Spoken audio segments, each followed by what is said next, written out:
Gausia committee Bangladesh Narayanganj জেলা ও মহানগর শাখার উদ্যোগে 12 রবিউল আউয়াল উপলক্ষে পবিত্র ঈদে মিলাদুন্নবী সাল্লাল্লাহু আলাইহি সাল্লামের স্বাগত র্যালি অনুষ্ঠিত হয়েছে। শুক্রবার 6 সেপ্টেম্বর বাদ আসর নারায়ণগঞ্জের কাদেরিয়া তৈয়বিয়া তাহিরিয়া মাদ্রাসা প্রাঙ্গণ থেকে এই জশ্নে জুলুস বের হয়। এরপর শহরের বিভিন্ন স্থান প্রদক্ষিণ করে পুনরায় কাদেরিয়া তৈয়বিয়া তাহিরিয়া মাদ্রাসায় এসে সংক্ষিপ্ত মোনাজাতের মধ্য দিয়ে শেষ হয় জশ্নে জুলুসের মিছিল। মিছিলটিতে আগামী 16 সেপ্টেম্বর 12 রবিউল আউয়াল পবিত্র ঈদে মিলাদুন্নবী সাল্লাল্লাহু আলাইহি সাল্লাম উপলক্ষে জশ্নে জুলুসের অংশগ্রহণ করার জন্য সকলকে অনুরোধ করা হয়।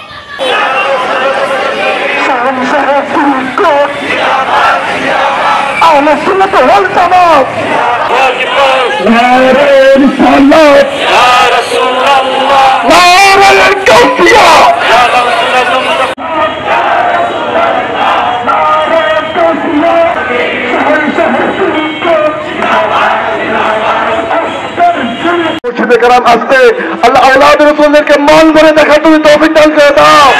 আমার হুজুর কিবলাকে আগমন করার জন্য হুজুর কিবলাকে সামনে রেখে জুলুস করতে পারি সেই তৌফিক তুমি দান করে দাও। জুলুসকে তুমি কবুল মঞ্জুর করে নাও। সুবহান রাব্বিকা রাব্বিল ইজ্জাতি আম্মা ইয়াসিফুন ওয়া সালামুন আলাল মুরসালিন ওয়াল হামদুলিল্লাহি রাব্বিল আলামিন বিহাক্কি লা ইলাহা ইল্লাল্লাহ মুহাম্মাদুর রাসূলুল্লাহ।